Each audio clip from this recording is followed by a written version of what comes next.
When you hear that Buster H.R. Oh,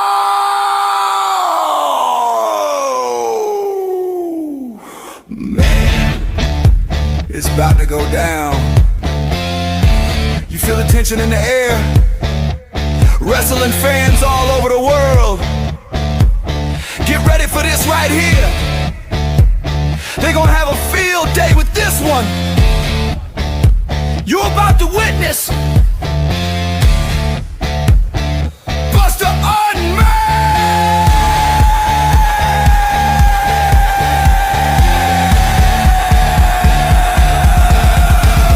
Oh, Lord! Oh, Lord! There's no telling what Buster's gonna say today. We just getting started. Just getting started! Welcome to Buster Unmasked! Hosted by Buster H.R. Johnson. This is a Buster H.R. exclusive. We are now tuned in to Buster Unmasked. We are now tuned in to Buster Unmasked. You are now tuned in to Buster Unmasked. We are now tuned in to Buster Unmasked.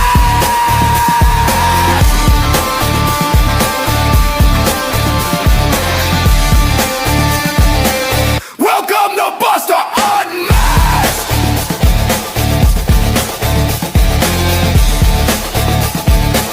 Welcome to Buster Unmasked!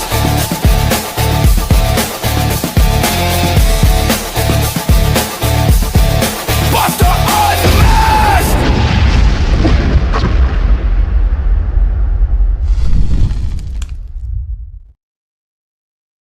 All right, guys, you know the spiel. We're here. We're live. You're watching Buster Unmasked, and we got an awesome show for you guys here today. Got a guest on that I've been waiting to talk to. I've been looking forward to this. Before we get to all that, guys, so here's the deal. We lost another brother. Jim Chitty, man, let me just say this. The Enforcer, Deadly Dale's dad. I first met Jim in 2006 through Deadly Dale. It was always a pleasure to work with this man. He is a Papa Bear and mentor to a lot of the young guys out there. He passed away a few days ago. It's a huge loss for our wrestling community. So what I want to do right now, I got a 10-bell salute, and let's play our respects to the Enforcer.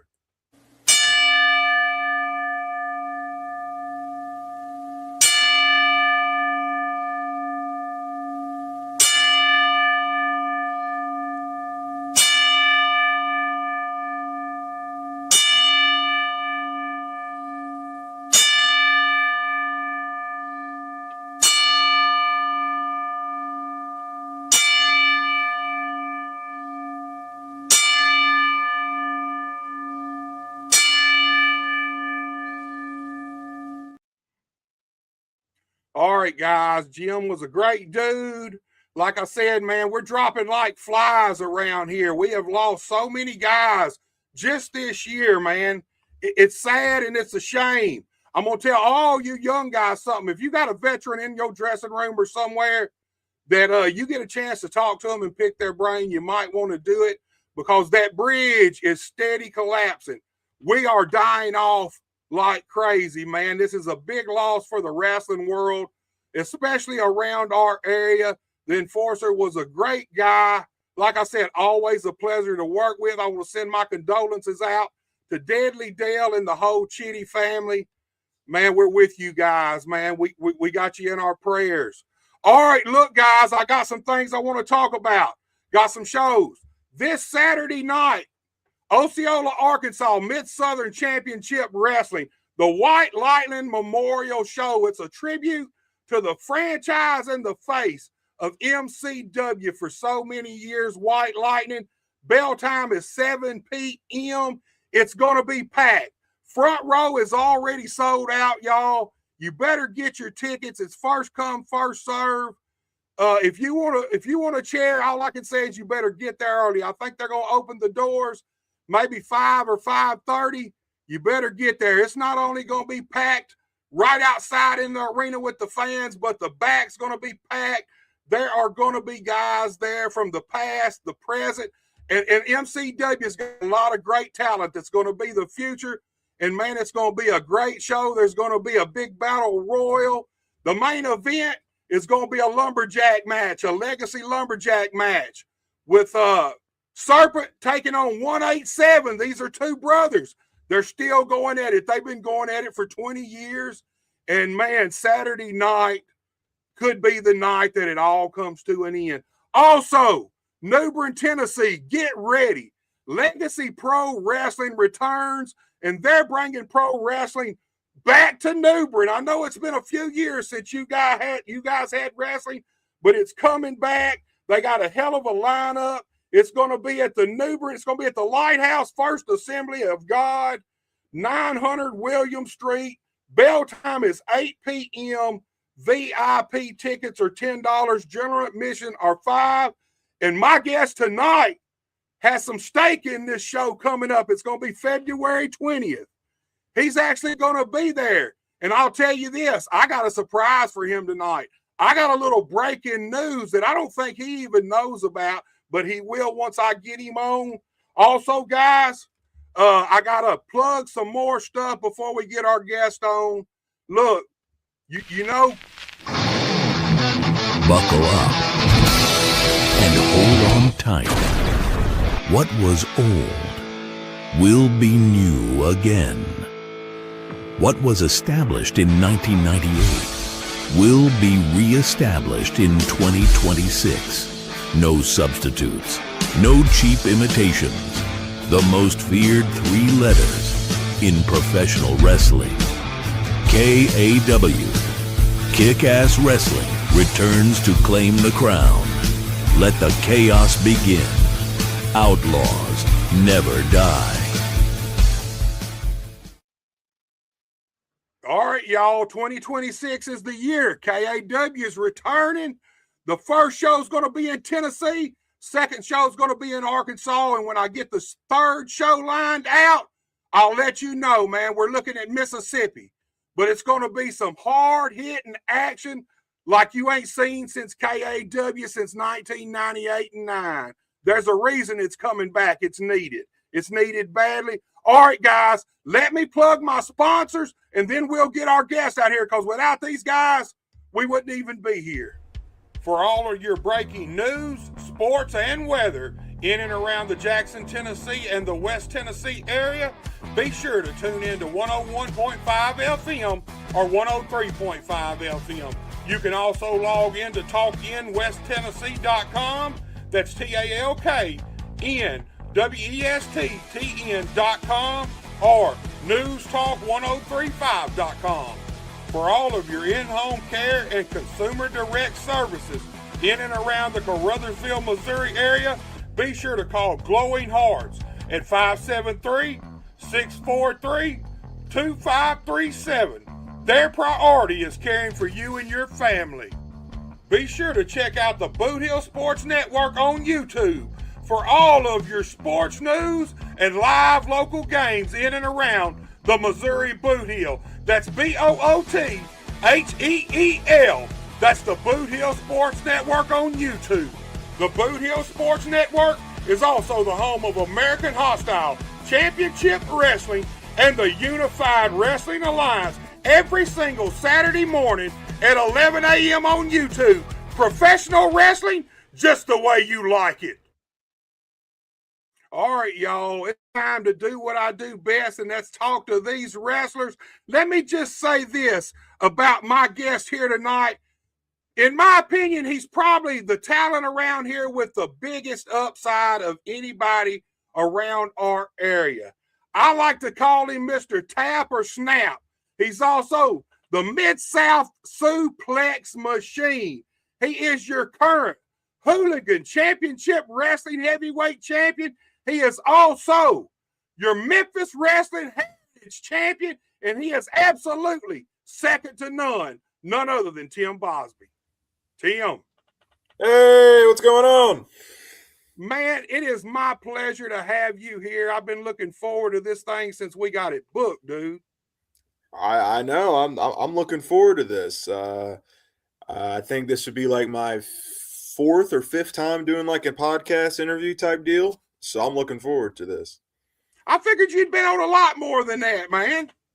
Oh man, I don't know. I'm trying to get used to it. It's still a surreal thing that people want to talk to me. So I'm here. I'm here. Man, you're a hot commodity. You've been a hot commodity for a while now, but you're a real hot commodity right now, dude. And look, I announced it. Legacy Pros returning to New Bern, Tennessee on February 20th. Before we get into you and your career and where you're from and stuff, you are going to be on this show. Do you have any idea who you're facing, man? No, I do not. I personally do not. I know, like I said, this is wrestling's returning to this area, so I was excited to be a part of this. But no, I do not know who I'm wrestling that night. Man, you're fixing to. You already hold 2 titles. You are going to have a chance to hold 3, because on February 20th, you're facing off against the Legacy Pro heavyweight champion, the fabulous Chris Rocker, man. All right. All right, nice. All right, Timmy 3 belts, I guess. There you go, Timmy 3 belts. Do you know anything about Rocker, man? Do you know Rocker? I'm going to be honest, I really don't. If I'm not mistaken, though, Aaron Roberts' cousin or uncle? Uncle. Okay. Aaron's uncle, about a 35-year veteran of the wrestling business, one of the most talented guys around our area, especially that's still active. This guy, look, here's a little history. I wrestled Rocker in my first match back in like 1992 or early 93, late 92. So Rocker has been around forever. He grew up in the wrestling business. He is the current Legacy Pro champion. They're returning Legacy Pros back. Wrestling in New Bern's back. And I'm assuming you guys are going to be main event, man. What's the deal, man? You said Timmy 3 belts. So are you looking, you're in your mind, you're going to go into New Bern and you're going to walk out the Legacy Pro heavyweight champion? Yeah, I just found this out, so I guess that is going to be the goal. Timmy 3 belts. You know, I look forward to trying to make my bag heavier. Why not? Hell, you're going to have to get you somebody to carry around with you just to tote the gold, man, if that happens. Yeah. So look, man, I don't usually ask old guys this because they get touchy about it. I know you ain't an old guy, so how old are you, Tim? I am 21 years old. 21. What I'd give to be 21 years old, dude. Man, full of piss and vinegar, man. So where are you from, man? Where were you born and raised at? I was born right here in Memphis, Tennessee. My mom is from Memphis. My dad was from Mobile, Alabama. He came over to Memphis to play for the University of Memphis. He was a running back. And, they met University of Memphis High School, and they created me in about 2004. And I've just been here. So let's talk about they created you. You say that like they had you in a science lab, man. It was mixing stuff together, and out comes you, man. We know that ain't quite how it happened, but I mean, so you're a product of Memphis, Tennessee, born and raised. Yes, sir. Yes, sir. So 2004. So you kind of missed the heyday of wrestling in Memphis. Yeah, I guess so. That's a little bit of a take I have that maybe we can get into now a little bit later about how good the old Memphis was. I don't know. Maybe I'm part of the young generation that's like, oh, I don't know about that stuff back in the day. But we'll definitely touch on to that, man, because there's a lot of people that will beg to differ with you. And here's the thing, man. Am I wrong? You wrestled in high school, right? Yes, sir. I wrestled in the 220 weight class for Cordova High School. Well, let's talk about that, because I think that's real important, man. I love collegiate wrestling, man. When I was going to school, where I went to school, they didn't have it. I wish they had I would have gave it a shot. So let's talk about that, man. Did you play any other sports, or was it just always wrestling for you, dude? So I did play other sports, but I didn't really want to play them. Like, I have loved wrestling since literally birth. My dad was a big wrestling fan, huge wrestling fan. So like I was pretty much turned on to it when I was already a year old. And I wanted to just be a wrestler from age 5 and on, but obviously they don't allow that. So and my dad wouldn't let me do the amateur wrestling, so I just kind of had to settle for playing basketball and baseball. So I pretty much just played basketball and baseball all the way till about from 5 to about 14. And then when I joined the wrestling team, it was my high school year, freshman year, and I just joined because not because I really liked amateur wrestling. I just wanted to prepare myself for pro wrestling because I knew it's just always what I wanted to do. And I mean, there's 100 guys that we can list that have done it and have talked about how it gives you a really good foundation to go into professional wrestling. So I just joined the team looking to learn a few holds, get in better shape, and yeah, that's all I wanted to do out of it. But I ended up kind of being pretty decent at the thing. So I was going to ask you that, man. I was going to ask you, were you did you start out a pro wrestling fan, or did you start out like loving collegiate wrestling? So let's talk about that, man. You kind of joined the wrestling team. Turns out you're good at it. Give us an idea, man. How was your record in high school, man? My record throughout, because I got 3 seasons. My junior year did not get to happen because that's when COVID took place. But with my 3 seasons, my final record, it was something along the lines of about 110 to like 23. And it was like 15 of that was like my freshman year when I was just learning like how to wrestle and how to do things. And then like sophomore year, I only lost like 4 or 5 times. And then senior year, I only lost like twice or 3 times. And it's not that like I was like this really great wrestler, like offensively. I was just a defensive wrestler, and I was had really good stamina. So I would just push the pace, and stuff takedowns and wait for my opponent to get tired. And then as soon as they get tired, then I was just on them. So that was just like my big philosophy. I'm going to out wrestle you stamina wise, and then when you're tired, it's just game over.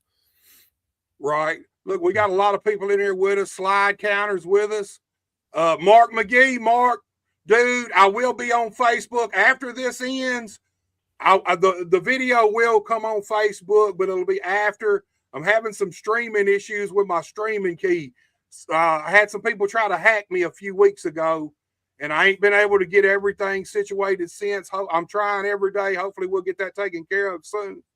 Mr. Poland's with us. I don't know what he's talking about. Something about a penis enlargement pump. I don't know if that's for you or me, man. I don't know. But maybe he does. Maybe he got some inside information, dude. I don't know. Hot Tamales with us, man. The Burn 'Em Up podcast. You need to go on the Burn 'Em Up podcast. I'm gonna say it right here, right now, dude. Man, that's I think I've been seeing clips of this. He had like Ray on. Derek was on there. Right. He's hilarious. I think Derek threw water on the guy or something. That was, yeah. He is hilarious, man. The funniest man in wrestling right now. No doubt about it. My favorite podcast, the Burn 'Em Up podcast. No doubt about it. We got Justin Case in here, and he says Bosby's my guy. So look. Love Justin Case. Let's talk about going from collegiate high school wrestling to pro wrestling. Now, you said you've already told us that your goal was to go to pro wrestling. You kind of just did the high school wrestling to kind of set your foundation for pro wrestling. So let's talk about that, man. When did you actually, how old were you when you transitioned? 18? Yes, sir. So I graduated high school May 19th, 2022. And then my first day of training was June 1st. So very quick turnaround. And my parents wanted me to go to college and wrestle because, you know, my dad's a big fan. He did not want me to do it. he was just like, look, it was cute to talk about when you were 10, but like, you kind of need a real job. Like, you're just going to get hurt. Like, I don't really know about it. And they wanted me to go to real college, but I did not. I hate school. I'm dyslexic, so I always had a hard time in it. But our agreement was they'll let me go start training right after high school as long as I tried and attempted to go to Southwest Community College here in Memphis, Tennessee, which is a easy 2-year community college. So that was our agreement, that I'll go try college for free for 2 years, and then I'll go start training. So, like I said, I graduated in May, and my first day was at the Memphis WRESTLE Center, June 1st, 2022. That's what I was fixing to ask you. Are you a 100% product of the Wrestle Center? Yeah. When I started, the 3 coaches, Dustin Starr, Derek King, and Alan Steele. So those are my 3 trainers. So you got some of the best, man. I mean, honestly, Alan's done it all, Derek's done it all, Dustin's been there and done that. Three of the best trainers you could find around this area.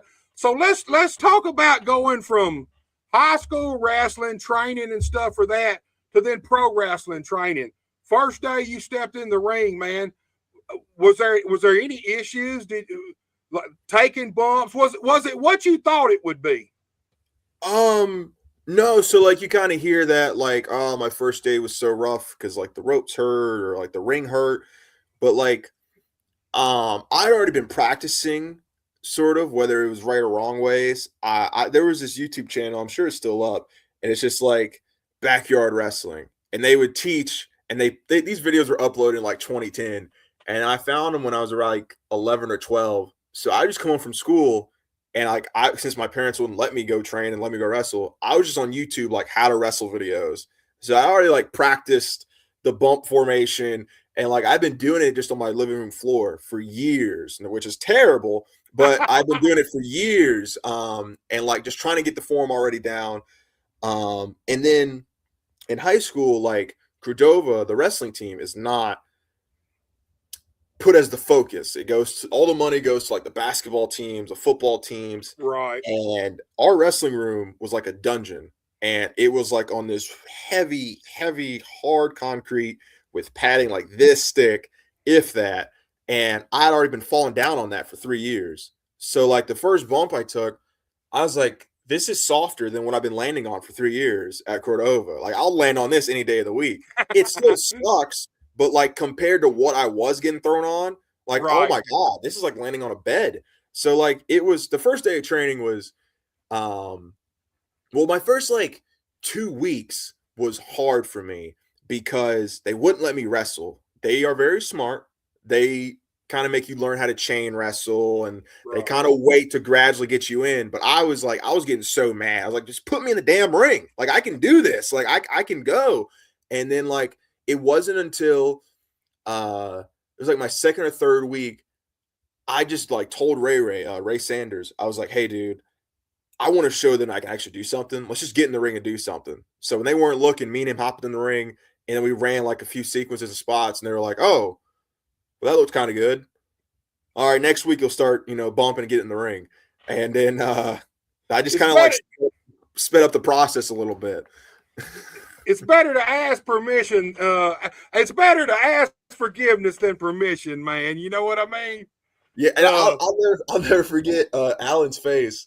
I love training under Alan. He was so funny and such a great teacher. But I remember that day because he was like, hey, who the hell told that kid to get in the ring? And then like, then he watched us do it. And he was like, he was still mad that I got in there and did it. But he was like, all right, it was okay. You can start next week. So, but yeah, I love training there in the beginning with Alan and Derek. So it paid off for you. Sometimes you got to take that chance. I think that's one thing that's missing in the wrestling business nowadays. They've kind of bred guys out of taking chances sometimes. Sometimes you got to go out and do something that you wasn't told to do. Sometimes that's how you make it happen. You got to go out and do something that maybe you wasn't supposed to do or wasn't told to do if you want it. And I think a lot of guys nowadays are scared to take that chance because, I mean, it can go one or two ways. Either it's going to go good like it did for you, or you could be out the door, you know. Yeah. But I feel like that's missing the business. So, look, I like to hop around, and I want to go back to your parents telling you, I don't know, I think you ought to go to college and get a real job, because I feel like pretty much all of us has heard that scenario from our parents. When you're a little kid, it's hilarious that you love pro wrestling and you want to do it. But then when you get old enough to where it can actually become a reality, that's when your parents are like, you know, I think maybe you ought to do something different. Take me back to that moment. You and your dad, him telling you, I think you ought to get a real job. Take me right back to that moment. What was going through your mind? Well, like the great shift was like when I'd be 11 and 12 and we go to like family reunions or family get-togethers, and everyone in the family knows that like I just love wrestling. I really wouldn't talk to people. I'm not that much of a social person. So like I'm always even nowadays, I'm just always in my phone in the corner watching wrestling. It's all I consume. I can admit I have a unhealthy obsession with professional wrestling. It's all I watch, it's all I consume. And like when I was younger, people were like, oh, you know, he just really likes that thing. And then when I was, you know, like I said, 12, 13, well, hey, you're about to be in high school. Like, what do you think about doing? I still want to be a wrestler. And they're like, okay, he's still got like 4 or 5 years left. He'll get out of it. And then like my sophomore year, so I'm 15, 16, I'm still saying, no, I want to be a wrestler. Like they started to go, is he serious? Like people are asking my mom and dad, like, you guys are going to tell him no, right? Like you guys aren't going to let him do this. And they really did not want me to. They really, really, really did not. My mom doesn't know too much about wrestling. She only knows two people, The Rock and John Cena. That's the two people she knows. And she just always gets nervous about it. And she's like, she would see something on the TV and go, no, you can never do that. I wouldn't allow it. And my dad, who, like I said, is a very big wrestling fan, he was just like, I don't know, man. I just don't think you should be doing that because there's so much that can happen. Because look, wrestling is very dangerous, as you know. I mean, literally anything, you can take a hip toss and end up paralyzed. I mean, I don't think people realize that. I mean, really, sometimes people get hurt the worst on some of the most basic moves sometimes, and sometimes it just happens. It's really, there's times it's nobody's fault. It just happens, man, but it's dangerous. It really is dangerous. Yeah, and like my dad just kept stressing me over and over about like, just think of your health, you know, prioritize. You know, he would always bring up wrestlers that he grew up watching, idolized. He was like, you see Hogan's, you know, limping. He's had 10 back surgeries. You know, you don't want to end up like that. And you see all these old wrestlers are limping around.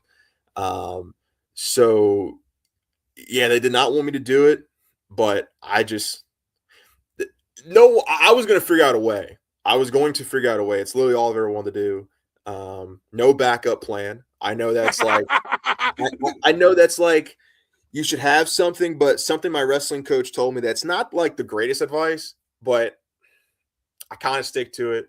It's like, if you have a plan B, even like, that means you're not fully 100% into plan A.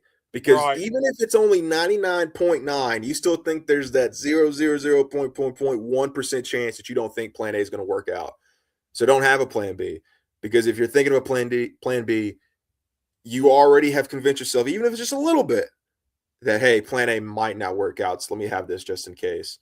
So yeah, I don't know. Wrestling is all I love. I can ramble about it for hours. So dude, I was the same way. I never wanted to be anything else. I don't remember not having wrestling in my life. You know what I mean? Ever. I've been watching it for as long as I can remember. Always wanted to do it. And obsession. You talk about obsession. I think all wrestlers, when they first start, if you're really passionate about this, you're obsessed with it. Man, I had thousands of wrestling tapes. WCW, NWA, WWF, AWA, all these things. And when I was training and my first few years of the business, I literally slept to wrestling. Put the tape in the VCR and sleep to wrestling, man. Record 8-9 hours of wrestling, sleep to it. It would sink into your brain subconsciously. So I feel like we're all like that. And here's the thing about pro wrestling. it's a dream. I mean, it's like being a rock star or something. It is a dream and it is a chance. But I kind of agree with your coach in the sense that, look, the 52-year-old me says, yeah, have a backup plan. I didn't have a backup plan, man. I was just like you. I had no backup plan. I was going to be a wrestler. That was it. There wasn't even no question about it, you know. No backup plan. It's either going to work or it ain't. And here's the thing, it works for all of us in different degrees. Some guys make it all the way, some guys don't. So sometimes maybe at least having something to fall back on, but that's the 50-year-old me. You ask the 18-year-old me, and I'm just like you. Forget all that bullshit. All my eggs are in this basket right here, you know. So let's jump forward a little bit. Let's talk about right now. So your family was kind of reluctant about it at first. Now they see you out here. You're Timmy Two Belts. Oh, now? Oh, now they love it. Oh, yeah. That's what's been funny. Now they always knew you could do it. Yeah, well, like what started that happen was, so like early 2023, I was very fortunate to start doing like WWE extra work, and they didn't really like understand like kind of what that really was. So like when I was doing it, they thought I was working for WWE. They didn't really understand like what extra work was. Right. But there was like, I would get, I don't know, like I would be security guard and I'd get hit and I'd have like 2 seconds of screen time, but they'd be like, oh my God, look, he's on the TV. He's on the TV. And like they tell everybody in the family. It went from like, oh, I don't think he should do it. They were kind of embarrassed at events to be like, yeah, he still wants to do that wrestling thing, to now any family reunion, any family get together, they're pulling out their phone. They're like, did you see, look at him doing this. Like he did this and he got beat up on Raw or SmackDown or whatever. And yeah, now they love it. And especially this last year, like when I was in the PWI and they did a little article on me back in June, and I didn't tell them about that. I just came home one day and I pulled out the magazine and I was like, yeah, just look at this. Just go to page 10. Because my dad grew up reading the PWI. And dude, I was the same way. I had hundreds of PWIs. He grew up reading it. And then when I was younger, he got me the PWI so I can learn about and study wrestling. So that was a really cool moment for me personally, of getting to hand my dad a magazine that he read growing up and that he got me. And I'm showing him this magazine. I'm like, yeah, go to page 10. And he's like, okay. And he opens it up and he freaked out big. He was like, that's you, your picture. Like, what? And I was like, yeah, they wanted to write about me. I'm in that magazine that you used to read as a kid. And that was really cool. So now, oh, they love it. It's sunshine and rainbows. It's the greatest thing ever. That's my boy. That's my boy right there. That's my son out there. Yeah. Yeah, man. So let me ask you this. They say you do this WWE extra work. Obviously, you said they think you're working for WWE. I mean, it comes with decent paydays doing the extra work. But did people kind of did like your friends and family that have known you forever, like the first time they seen you on something like that, did they immediately assume you were rich now? Oh yeah.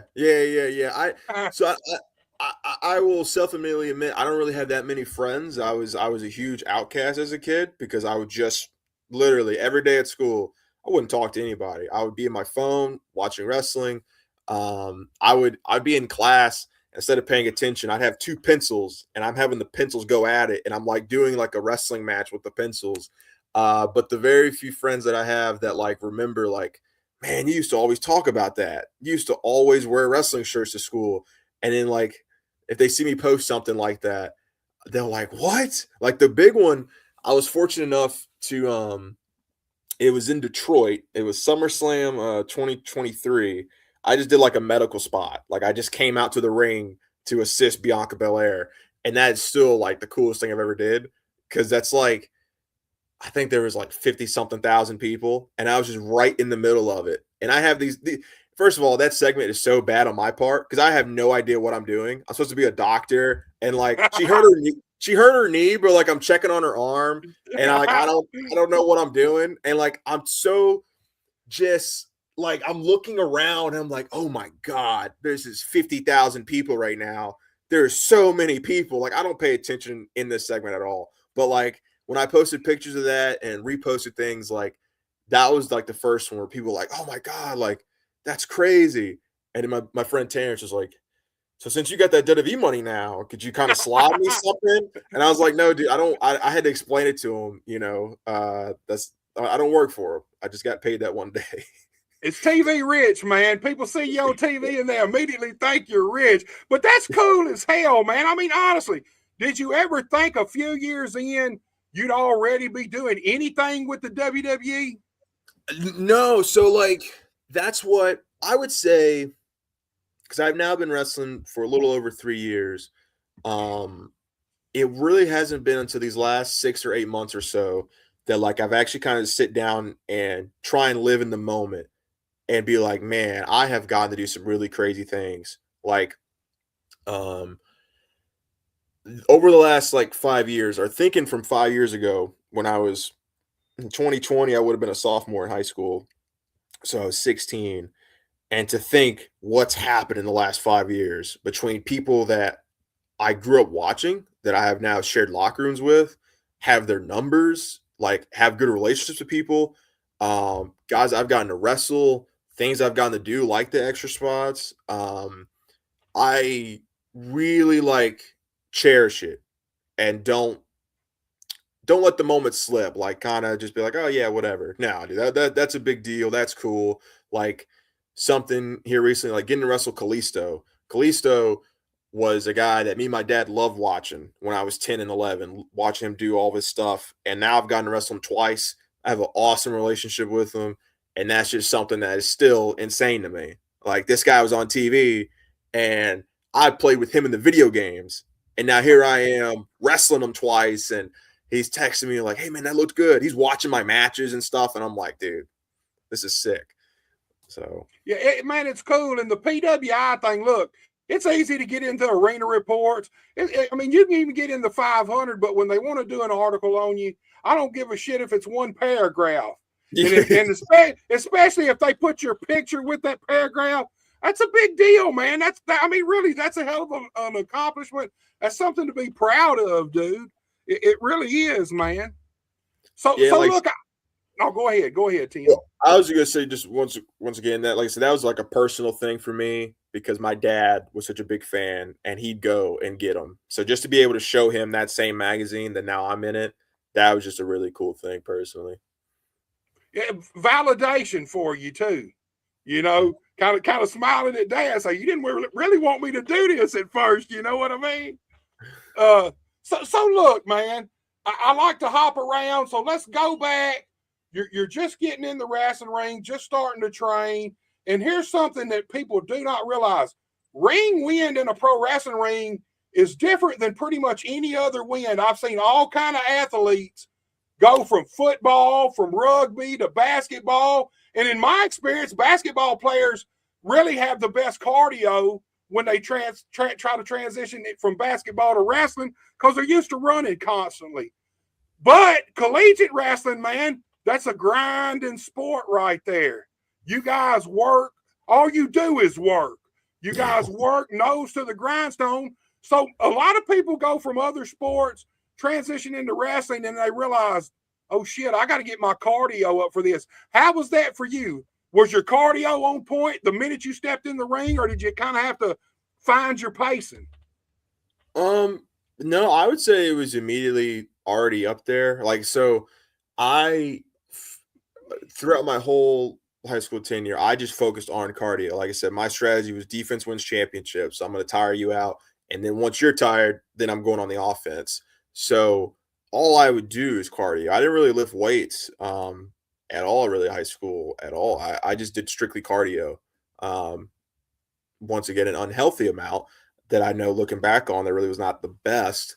But yeah, cardio. So it was really nothing too crazy when I fully transitioned. What is just in case yoga. Just in case, yeah, he said he had you on the yoga, man. He had you on the just in case yoga. I'm still waiting on these vignettes, Justin. Man, I can see them in my head, man. I'm laughing right now on the inside. Dude, you got to make those. So let's talk about some of your accomplishments, man. I mean, the Wrestle Center was the right move for you. I mean, you've got to meet so many different people, so many stars of all different levels come through the Wrestle Center. Sometimes it takes guys that break in the wrestling business, it's years meeting guys. I mean, every single taping, somebody new is there. Somebody from, I mean, all the way from the bottom to the top has been there. So let's talk about that, man, because that's got to be, it's got to be a hell of a learning curve where you're fresh in the business and already you're looking across there and there's Nick Nemeth or James Storm or whoever, man, and you get to pick their brain, kind of talk to them a little bit. Let's talk about that, man. How was it for you, man? Kind of you broke in and immediately you're in the spot. You're in the place where all the stars are coming to. Yeah, so like you said, Memphis pretty much every taping is bringing in somebody. So like at first, my first few months, like I would just be so nervous. Like I'd be nervous to talk to the people because like wrestling can be weird where you can get heat for random things. So like you don't want to be the young kid that's like bothering the famous wrestler. So like it took me the first few months, like I didn't really speak to them, but then I was like, man, well, what do I got to lose? Like, what's the worst? Oh, that kid was trying to learn how to get better from me. Screw him. So like I would just go up and ask questions to any and everybody. I remember the first person I really talked to was Tommy Dreamer. He's been to Memphis a few times. Some names you said like Nick Nemeth. That one was really cool because Dolph Ziggler was like one of my favorite wrestlers as a kid. And I remember the night he cashed in and won the world title. So like I went and told him that, and I made him feel so old because I was like, hey, man, like I just want to say you were one of my favorites as a kid. I was 8 when you cashed in, and he was like, oh my God, you were 8? Now look at you. Jesus, man. Oh, why did you tell me that? But then we had a good laugh about it. And it's just really cool getting to kind of rub shoulders with all these guys that have done all these great things in the business and getting to pick their brain and, just getting to be seen by them and work with them. Well, let's talk about nerves for a minute, because when I first broke in, man, I had a wicked issue with, I call it stage fright. Man, my nerves would get so bad. You'd already been wrestling in high school, so you've been in front of people before. Was it any different being in front of people like that? Or was there any difference when you stepped in the ring? And here's the thing, even if it's just you and your opponent, the spotlight is right on you two guys. You are the focal point. Everybody's eyes are on y'all. Was the nerves bad, or were you auditioning for that already? So it's still like this even now. I am only nervous during my entrance. I can't make sense of this at all. Like, we'll go through the day. We're getting close to the show, getting close to bell time. And like the nerves, depending on the match and kind of if it's a bigger match or whatever, I might get a little bit more nervous before I go out. But then like no matter the match, I'm always nervous during the entrance. Like always. I'm always like, oh, I hope they react during my entrance. I hope they're kind of into what we're about to do. But then even since my first match against Zay Washington, when the bell rings, all the nerves go away. And I can't explain it. Like as soon as the bell rings, it's just like a confidence I have in myself that like, hey, when in this ring, like I know I can do this. Like I know I can keep myself up. I can do this. So during my entrance, even now, like I will still be extremely nervous and jittery. But then as soon as I hear the bell ring, all my nerves calm down and I'm just cool as a cucumber. Like it's been like that since my first match, and it still is like that. I can't explain it. Man, here's some advice Don Vass gave me. If you ever lose the butterflies, it's time to find something else to do. I don't care if you've been doing this 50 years. When you're in the back waiting on your entrance and then that music hits, if you ain't got those butterflies no more, then you need to find you something else to do. And my big thing was I'd be nervous as hell, but once I got to the arena and got dressed, the nerves, they were still there, but not nowhere near as bad. I was ready then. So sometimes I'd get to the arena 3-4 hours early and be dressed. Nobody there but me. I'm fully dressed, just waiting, man. But that was just part of whatever I needed to do to handle those nerves, because, man, I think when I first started, I pulled up to shows and left before just from stage fright. And that's no lie. It can be a big issue with people, man. And it's you got to find ways to control it. And I think we're all kind of the same. Once you break that curtain, they kind of start going away. Once you're out there, it's on your own. Then it's time. It's put up or shut up time. You ain't really got time to be nervous. So once you break that curtain, it's on. But I think everybody has them nerves to different levels, man. And I think it's good to be nervous. I think if you ever lose them nerves, it's time to find something else to do. You don't care the same way you did, And so let me talk to you about this. You have 2 titles right now. Let's talk about the Hooligan title first, Hooligan Championship Wrestling. Man, I try to catch some of it here and there. What I have caught, I love Hooligan Championship Wrestling. I feel like it's rowdy. The fans are rowdy. The wrestling's rowdy. It looks like it's fun, man. It's very, very fun. Hooligan Championship Wrestling is based out of Evansville, Indiana. And like you mentioned, I am the current holder of the championship.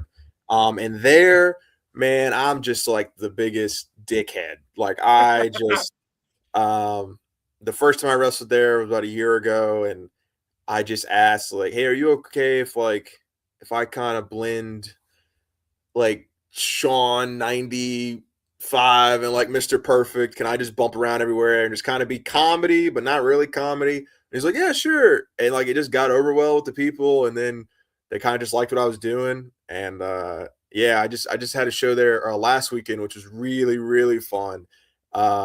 Just I don't know. I just love being a dickhead. I just love like I said, one of my favorites is Mr. Perfect. So trying to kind of blend in like a serious cocky heel, but when it's time for the shine and comebacks, like just bumping around, taking all types of crazy bombs. And yeah, so I love wrestling over there. The crowds are always loud and lively, and I kind of have a funny bit with them where they'll chant Bosby, and they'll say my name wrong on purpose, and I'll get in their face, no, it's Bosby, it's Bosby, and they'll chant Bosby, and I go, no, it's Bosby, and they just get louder and louder and louder. Because I don't know, to me that's what it's all about, is like crowd work and kind of getting the crowd like into the shows. Because like you can be good at wrestling, but you can just get the golf claps after a sequence. But like if you have them and they're like into what you're doing, then you won't get just the golf claps. You'll get the like, oh my God, that was cool. Like, they'll get like more into you and whatnot. So I don't know. I have a blast over there. So. Yeah, it looks, man, I love the way the atmosphere feels. I can feel it through the film I see. I can feel it. You look like you just said it. You look like you're having a blast there.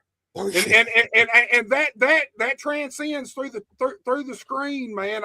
There's no doubt about it. I love rowdy wrestling. I love rowdy wrestling. I love rowdy fans. I love rowdy crowds, because you get that when you got them kind of crowds. You got that aura of you don't really know what's going to happen. You know what I mean? And when you can get people to the point where they're like, man, we go here, anything could happen.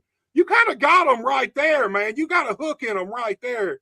And I love it, man. I hadn't seen a bunch of it, but what I have seen, that's the first thing that jumped off the page to me was, man, this freaking show looks fun. It looks like it's a blast to do, man. Yeah, so and it always does a good crowd, and the crowd always stays. Sometimes they'll do like kind of sort of like how Memphis does a taping setup. They'll do like 2 shows. They did like 3 shows once, and the crowd will stay the whole way through. And they are just as loud from the first match all the way to the last match after like 3.5 hours of wrestling. So, well, right then you're giving them what they want to see. If you keep a crowd and they're just as lively at the end as they were at the start, and you've been there 3.5, 4 hours, then you're doing something right with the show. There ain't no doubt about that. And you mentioned it, man. You have so much fun there. So we were introduced to you as a good guy, quintessential good guy. So I've been really loving I don't even want to call it a heel turn at Memphis, because I almost feel like the fans kind of turned on you before you had a chance to turn. It's kind of how I feel about it, but I am loving bad guy Bosby, man. I'm starting to see that a different attitude out of you, man. The attitude's different, man. I love it, dude. So let's talk about that. Let's talk about when you first started. What did you want to be? Did you want to be a good guy or a bad guy? No, so I've always wanted to be a bad guy. And for the longest time, what I always wanted to be in wrestling, I wanted my name to be TJB. Joseph is my middle name. So the name MVP and like JBL, I was like, oh man, there's not really that many 3 initial guys in wrestling. So I was like, all my life, I was like, I'm gonna be TJB. And I just kind of wanted to be like just a cocky, just a cocky guy. But then a wrestler named TJP started in the WWE, and I was like 12 and 13, and I was like, well, crap, that's too close to what I want to be. TJB and TJP. What am I going to do now? And I still wanted to kind of just be just like a cocky heel. Like I love Mr. Perfect. I love Mr. Perfect. I love Flair. Then the guys I grew up watching, like The Miz and Dolph Ziggler and like Cody Rhodes, and he was doing the dashing deal. Like I just love confident heels. Like I don't know, I just think that's what I'm best at, and that's what I always was appealed to as a kid. I never liked the good guys. I always thought they were just bland and whatever.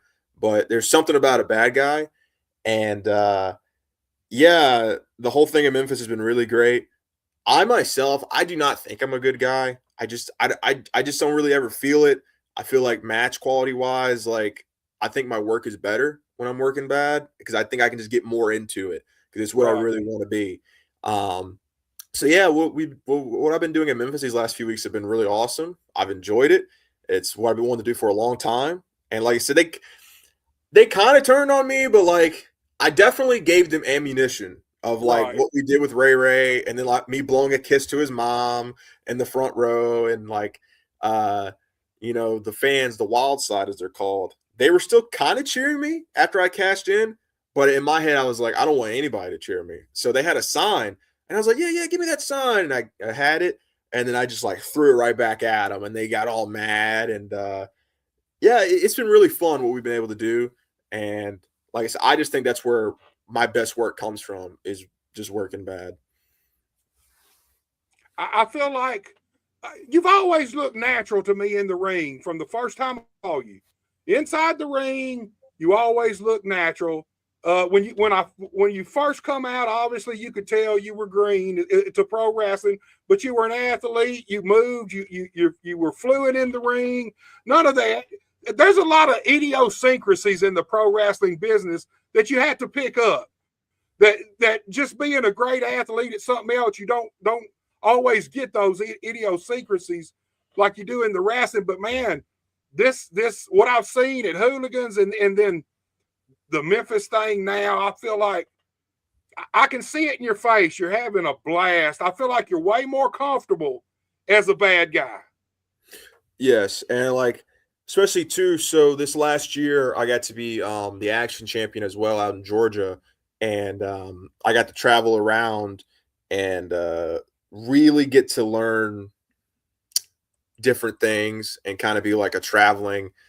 Who's that? BJ, Big John Dalton. Yeah, he's an idiot, Mark. But what y'all friends 6 months ago, 8 months ago? What y'all on the same side, man?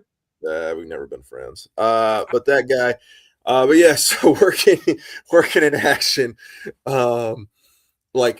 it's a promotion in Georgia, but I got to go take the belt and be like a traveling heel to Alabama, Mississippi, Indiana, Illinois, Texas, and I got to just learn, because these places didn't know me that I was just going. Right. They were like, oh, here comes the action champion, like in Texas. So you really, in my opinion at least, have to turn your crowd work level like up, because these people don't know who Right. I am. They don't know, like, I'm just a guy from Memphis coming to their Texas promotion. So like that whole run last year kind of helped me get more comfortable, because I was going to new places with the title, to places I've never been, places that don't know me. So I feel like you have to really turn the dial up so they can kind of get into what you're doing. And so that whole last year with that championship action was a really good learning experience. And I feel like it's carried over. And now, like 2 years ago, even a year ago, good or bad, you put a mic in my face, I'd be kind of like, oh, I really don't want to talk. Like, I just want to wrestle. But now, all I want to do is promos. I think I'm starting to get better at them, and like learning the tempo, learning the pace, getting on the crowd's nerves. Um, so yeah, I just love being bad. I just love it. And man, promos. Here's the thing. I think most people are scared to do them when you first start to get to do them. But doing them's how you get good at it. You can't shy away from it. Someone sticks a mic in your face, talk. I don't care. Talk. The more you talk with that mic in your face and people watching, the more comfortable you get. That's when you start getting good at your promos, man. It's just like it. And let me ask you this: going from the Wrestle Center, and how many years was it? You got to do some WWE extra stuff, but before you actually ventured out to other promotions, how many years were you at the Wrestle Center before you ventured out and started kind of getting bookings at other places and going to other places to wrestle? I started training in June, and then I had my first match in Memphis in October, and then I want to say that would have been 2022 October. It wasn't until about February of 2023 I had my first show in Alabama, which just kind of then spiraled into meeting good people there. That spiraled meeting into good people here and getting wrestling here, and then spiraled to meeting good many people there, and it just kind of just was a snowball. So I'd only started training in June, started wrestling on the Memphis shows in October, and it wasn't until about just that next February. So I don't know, that'd be like 6, 7 months. Um, Well, just that, getting that's out. actually that's actually less than I figured. But let's talk about that, because a lot of guys start in a place, they get comfortable in a place, and they're kind of scared to travel and venture out and test the waters. And as a pro wrestler, look, once you get to a certain level at your home place, I mean, you need to get out, man. You've worked with all these guys over and over for a couple years. You're not really working with nobody new. It does. If you want to be a well-rounded pro wrestler, you got to travel, man. You have to travel. Yeah, I can't stress that enough. I'm a big component of that. And like my goal getting into wrestling was I wanted to wrestle everywhere. So like I just wanted to travel. I have no interest like in just staying in the area. No offense to anybody, no nothing. I want to get out. Like it's I don't know. I feel like that's where you go and learn. Like if you just stay in the same spot around the same people, what are you doing? You know? That's So like I right. said, like I think now it's somewhere around 12, 13-ish states that I've gotten to wrestle in. And getting to travel around, be around a lot of good talent. And from like upper independents where these guys have wrestled way better people than me and are sharing their experience with me. And like one of my big goals is to wrestle out the country, and has been. And like right now I'm in talks with two different places from two different countries to finalize stuff for later this year, which is crazy to me, to get out of the country, you know. And like you gotta have some people that are like, you should just stay here. Like, what are you doing? Why do you want to go out and do all this? Like, and I had some No, people in the beginning. I don't believe in that. And look, if you know, for people that do just want to wrestle in the area, that's fine. But I always want to get out. I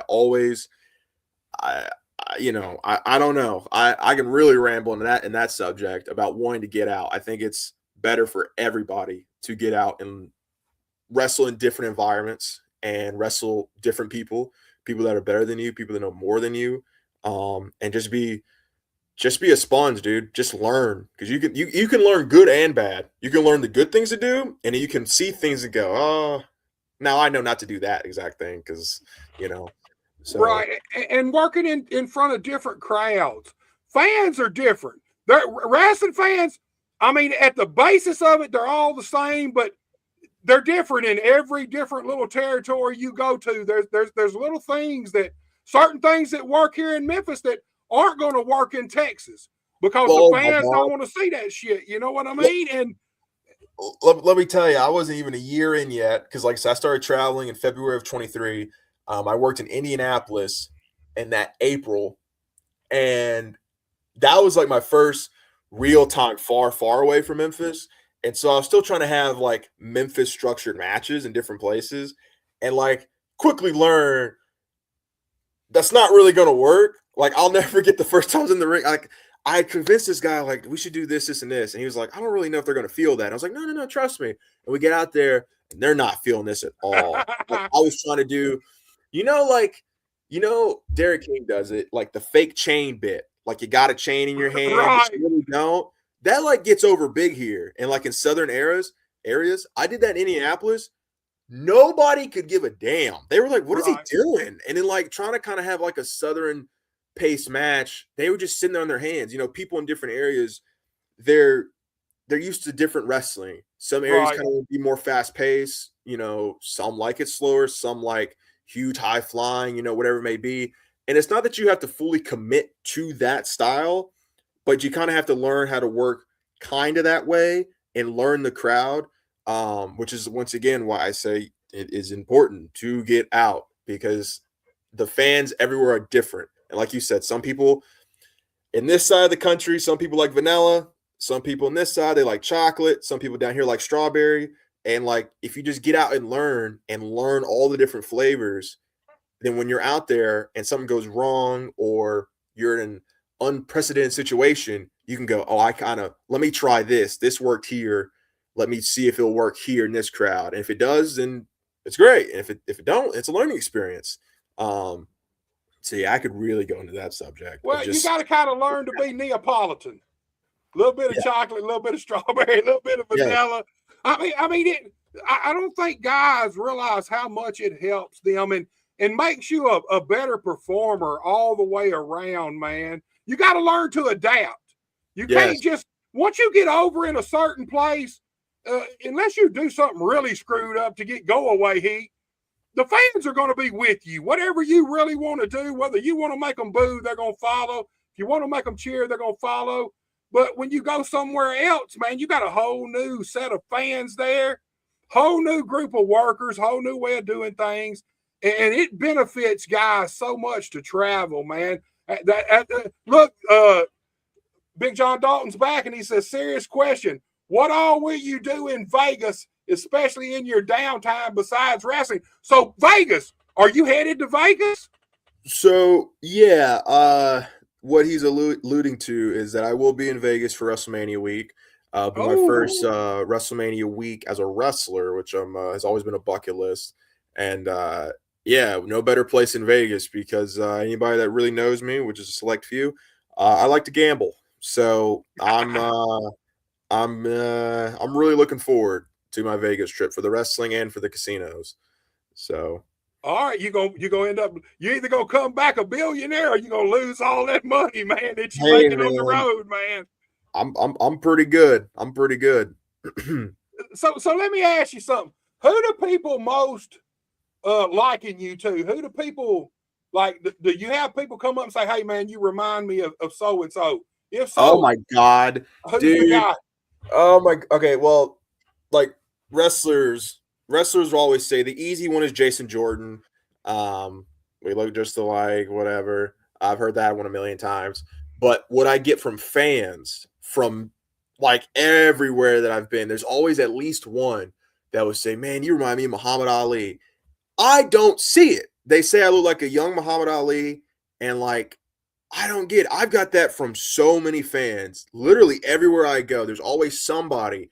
And then so that's why in the last like 6 or 8 months, I started doing the jabs and the shuffle to kind of like, right. I don't know. I was like, man, I don't see it, but that's something that I can steal and see if it works. And every time I do the shuffle, it gets booed.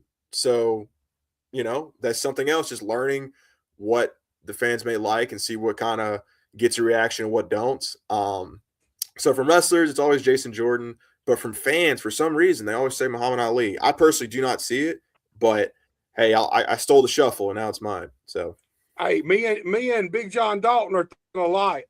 Kurt Angle. Here, that's that. When I watch you, I feel like I'm watching the 3.0 version of Kurt Angle. Because here's the thing about Angle. He obviously had that fucking Olympic background in wrestling. He's a shooter. He could shoot on anybody if he wanted to.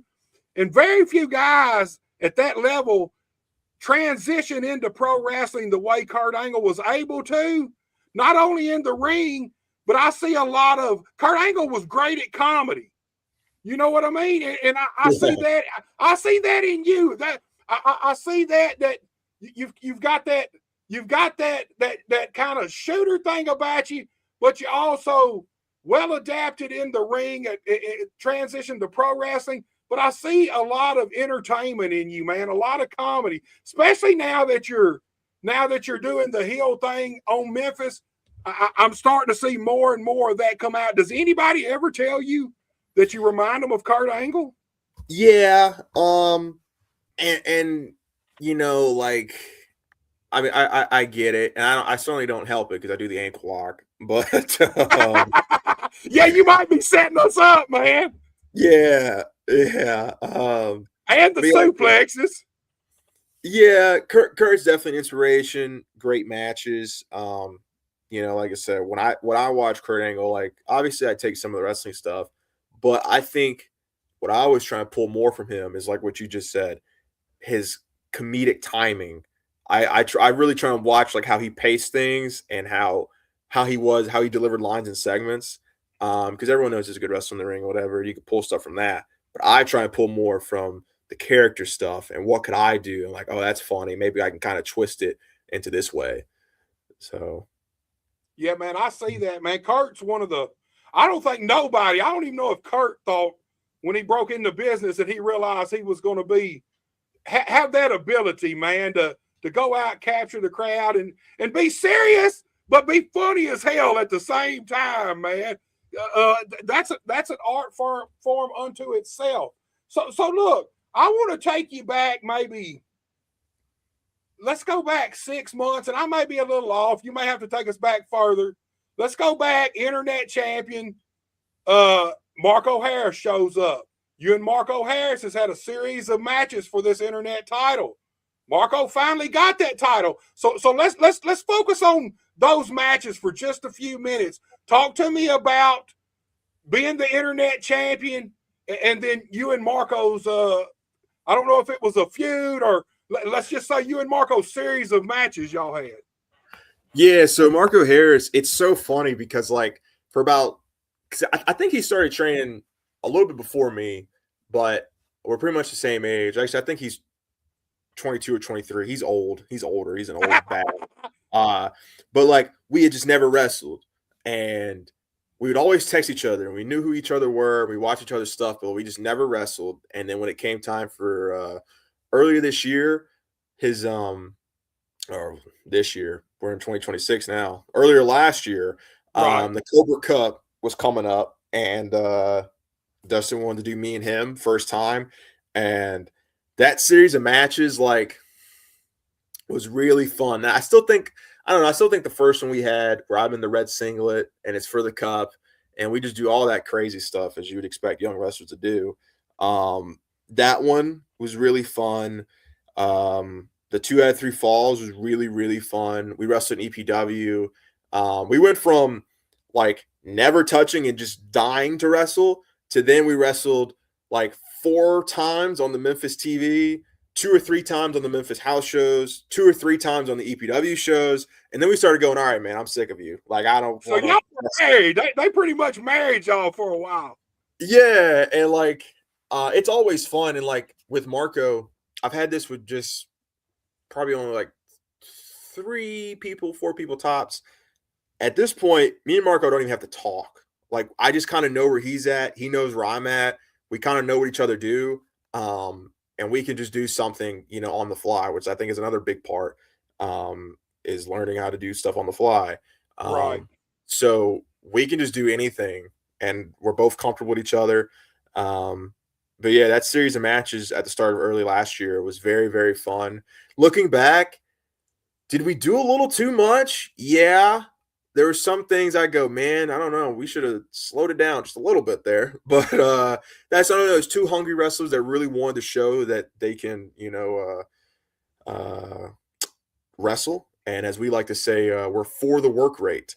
That makes people a little upset. But yeah. And they don't call Marco Mr. Energy for nothing. I mean, he really is. His matches are highlight reels.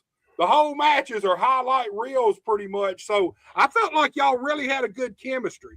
I felt like there was times where you grounded Marco when he needed to be grounded. You know what I mean? And I felt like y'all, here's the thing. That's a feud that I could see going on for the next.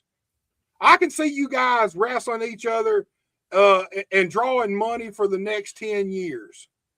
I just can. I feel like y'all are both, like you said, both right at close to the same age, both hungry, both want it, both passionate, and it comes through. It came through in those series of matches. Look, Cody TDR, he wants us to say happy birthday to his brother, Huge Ass. Happy birthday, Huge Ass. You got me, motherfucker. You got me.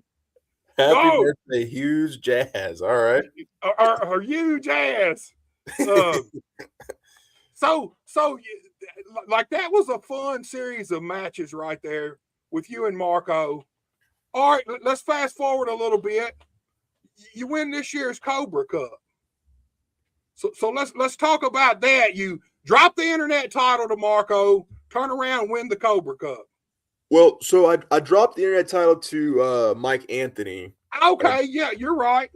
And then a few months later, we did the Cobra Cup finals, and it came down to me and Marco.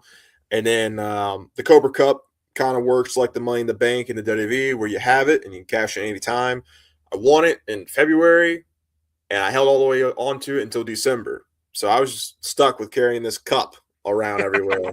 And, it don't fit in the suitcase like the belt does, huh? No, it doesn't. It does not. But yeah, that was a fun little deal, and just kind of going through the whole year with this cup. Did some stuff with Vashon Harvey. Got to work a little program with him. Did the stuff with Kalisto and Timothy Thatcher in the middle of it. So while being the cup holder and kind of presenting like, hey, I can cash in and win the title, we also kind of had like a subplot going on, like I said, with Vashon and Kalisto and Thatcher. So yeah, it was really cool. And the cash-in moment was very nice, very well put together, and I think everybody executed their part very excellent on that. Man, these fans got pissed off at you, man. And in my mind, I'm thinking, well, that's the whole point of Cobra Cup, man. That's what you're supposed to do, cash it in at the most opportune moment. But man, I don't think people that look. Ray is a sympathetic baby face, man. And when you went out there and cashed in on him, man, look, I just seen some of the clips of after some of that where the fans were flipping you off and cussing you. It didn't air on TV, but they showed it on YouTube, aired some of the clips on YouTube. Let's talk about that, man, because these fans have actually loved you since you've been here. And now all of a sudden, boom, man, they totally switched on you. Talk about that feeling, man. Yeah, so like, the fans of the Memphis Wrestling Center, they watched me growing up. I literally started when I was 18. I'm now 21, about to turn 22 here soon. So like, they've just kind of been watching my progress. They've seen me go against big names, and then I do this thing to a guy they like, and then I kind of lean into it, and they don't really like it. And like I said, the first promo I did, they were throwing my T-shirts and stuff. There was like a group of these people, they burned my shirts and like 8x10s of me in the parking lot. And yeah, that it's cool to see that. It lets me know I'm doing my job. And I don't know, I I never view it as like, I mean, it is character work, but I don't even say that I'm a character. I'm just me. I use my real name. I have a background in wrestling, so I use that. Like, I am just me. You know, I just think I'm me turned up to 10. So, like I said, we talked about it earlier. It's been really cool, really fun, and it's pretty much what I've been doing in Indiana. What I got to do for action, traveling around. It's what I do everywhere else. It's just be a dickhead heel, but now I get to bring it to Memphis to where I think I'm at a level now where I've kind of fully fleshed it out, and it was kind of like the right time and right place to do it on the Memphis programming since I've had all this other experience doing it everywhere else. So Well, I mean, traditionally, I feel like you climbed the ladder just like you're supposed to, man. Internet title, Cobra Cup. Now you're the Memphis Heritage Champion. I mean, you are the guy in Memphis wrestling. You are the tip top. You are where it ends at for everybody else, man. Now everybody wants you. Let's talk about that, man. How did it make you feel to finally capture that Memphis Heritage title? it was really cool because, like I said, when I first started training, when I first started, Mike Anthony was the champion, and then I watched Brett Michaels win the title, and I don't know, like kind of watching those two guys as an example, like, hey, here's the top people. What are they doing that I can learn down the road? And then Aaron Roberts won the title. Toomer was the champion. I don't know, like in my time there, I've just kind of been watching what are the top guys doing because I've always wanted to be in the top echelon. So, in my opinion, if you want to be in the top, you need to see what the other guys are doing at the top, how to make yourself stand out, see what they're doing in front of the camera, and see what they're doing behind the camera. So, yeah, I've just kind of been sitting in the wings, just kind of waiting and watching, and then the opportunity came, and now here it is, being the champ. Call myself the new king of Memphis, which some people absolutely cannot stand at all. So It's right up there. The new king of Memphis, man. When I heard you say that, I loved it, man. I thought, man, I mean, you want to get heat. Especially you got Jerry Lawler just showing up. Obviously, Derek's got a claim to be the king, and now you're the new king of Memphis. That's some heat, dude. And see, that's the thing. Like that started out when I was a good guy in Memphis. People were bringing signs, and they were just calling me the People's King and the new king. And I didn't really like address it as a face because I was like, I don't know, that seems kind of heelish. But what I was doing was like, well, let me kind of test it out. So when I was going in wrestling, like I said, in Texas, Indiana, Chicago, Georgia, I would tell the ring announcer, because I was pretty much a heel everywhere else, a part of my ring introduction, say the new king of Memphis, because I just wanted to see, like, would these people in different areas care? Would they even react? And for some reason, did they? They react. Like, they react big time. Like, when that happened in Texas and the announcer said it and the room just booed heavily, I was like, damn, they care that much about the king of Memphis here in Texas, and the same in Alabama, Chicago, Indiana. So then I was like, man, if it's getting boos everywhere else, then of course, well, hopefully the one day that I turn, it'll definitely get boos in the Memphis area. So like, I like running with it.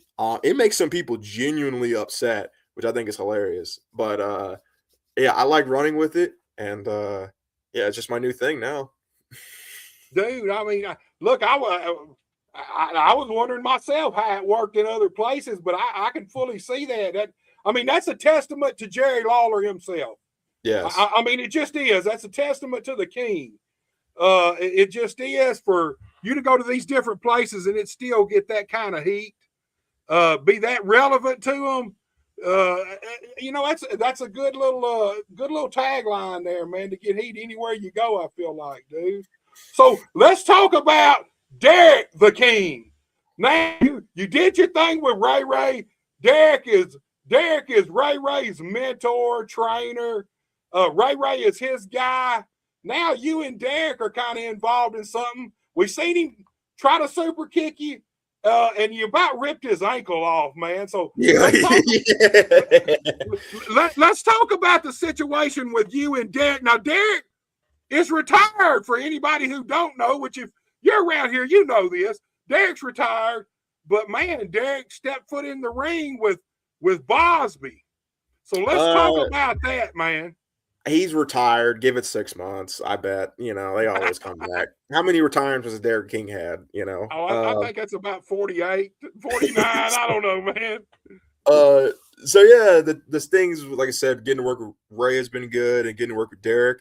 Like I said, Derek was part of my trainers. So it was really cool and good learning experience. We did the little segment, and what was like a cool testament or like a good feeling was like he kind of let me put that together, because he could have just been like, hey, I'm the vet, we're going to do this, this, and this. But he knows I've been getting out and doing my thing and learning. And he was like, hey, just come up with something, run it by me. If I like it, we'll do it. And if I don't, we'll change some stuff. I ran it by him. He was like, sounds good to me. And I was like, all right. So then we just went out there and did it. And yeah, that was fun. It was, well, my favorite part was him going for the super kick and not even getting his leg up to my knee. And I had to like reach all the way down to grab his foot. But yeah, that was really good in that ankle lock. One of the worst I've ever done in terms of just like standing up with it and wrenching around. We walk in circles, and like I'm pretty sure Derek hasn't stretched in the last 5 years of his life. So I gave him. I seen you moving around, flopping like a fish, man. Yeah. So that was really fun, and I think that came out pretty good. So let me ask you this: do you think you are the wrong guy for Derek to come out of his 47th retirement for? I don't know. What I'm saying is, are you gonna put him right back in retirement? Maybe this time a retirement home.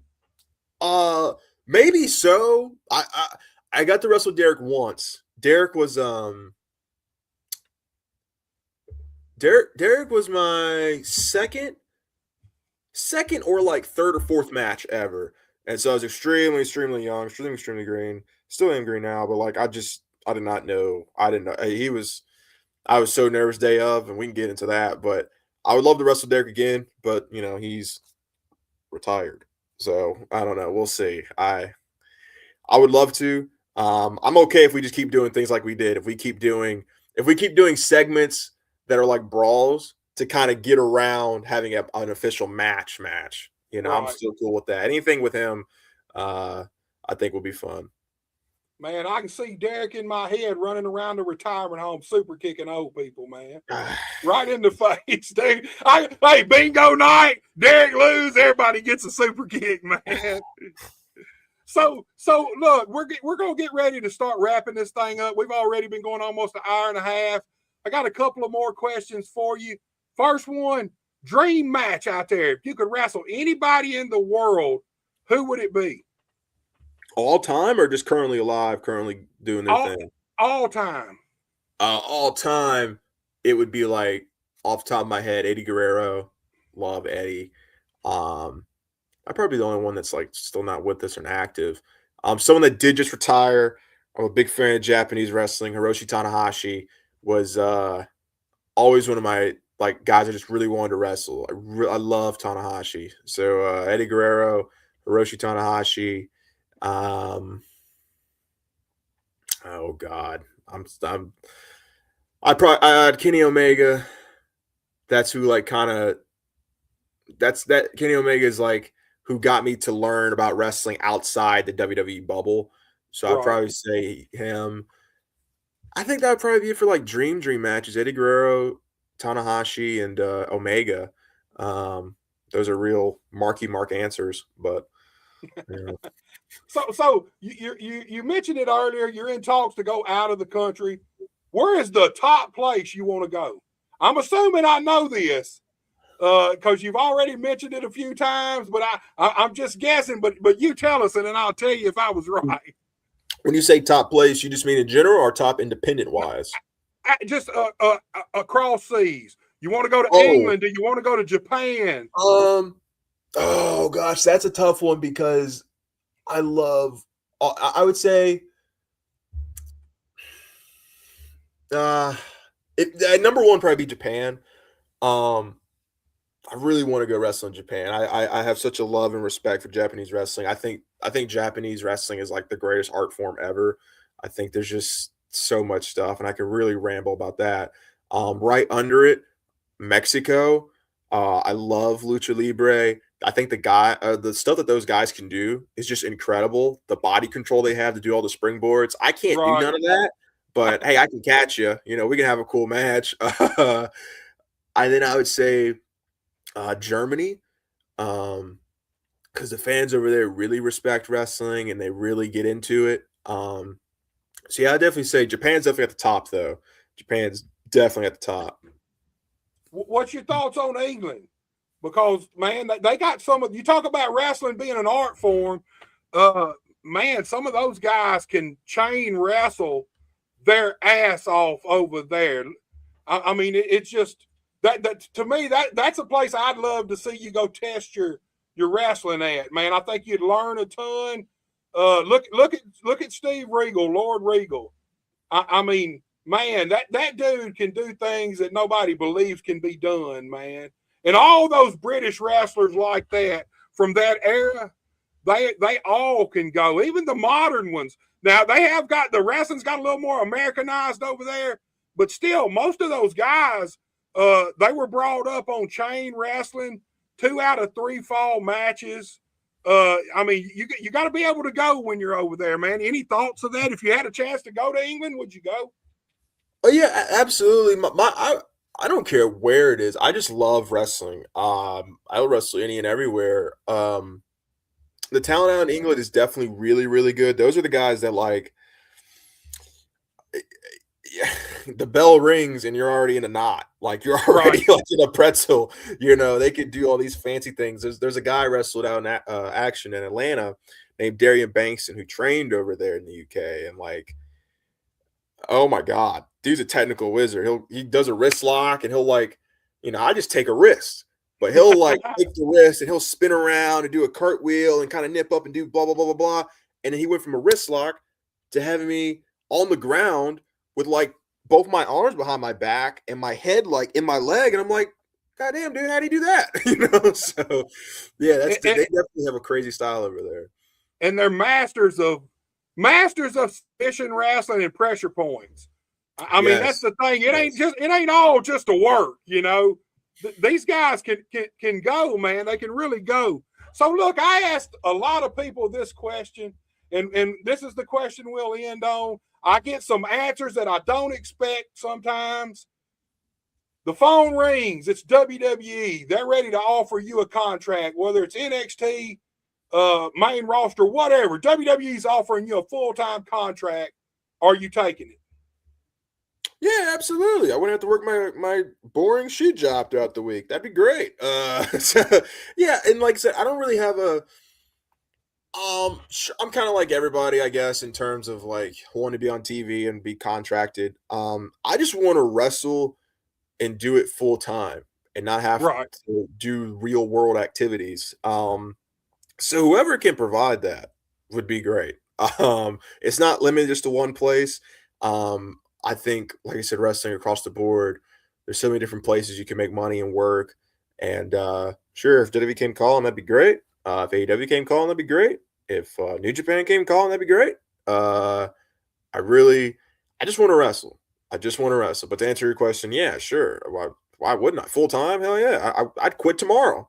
That's my job. So, Dude, you won't believe some of the answers I've got. I've asked guys that question in my head. I'm thinking, man, this guy's got the ability, got the potential, got the talent. And then you ask them, man, if you had a chance to do this full time, WWE offered you a contract, would you go? But a couple of times, man, I've got that, no, I'm comfortable in my life where I'm at right now. And that's fine. But the way I look at wrestling, I feel like everybody who gets in the wrestling business, their goal ought to be to make it. If you're not in the wrestling business to try to make it, I feel like you're taking up a spot that somebody else who wants to make it could have. yeah, I can definitely see that. And like I said, there are some people that some people may call them weekend warriors or whatever. Some people just want to wrestle, and I know people that just want to wrestle once or twice a month in their area. They bring their family out, and it's something that their family can see them doing. And I don't really see no issues of that, you know. I could definitely see like what you're saying of like kind of taking up a spot. I don't know. As you hear me say a lot of times, I could ramble a lot about a lot of scenarios and subjects in wrestling. That's another one I can kind of go into. I have no problem with people that just want to, you know, if that's their goal. If their goal is not to make it to television, do all that stuff, they just want to wrestle at their local spot, you know, once or twice a month. Let their kids come see them. That's fine.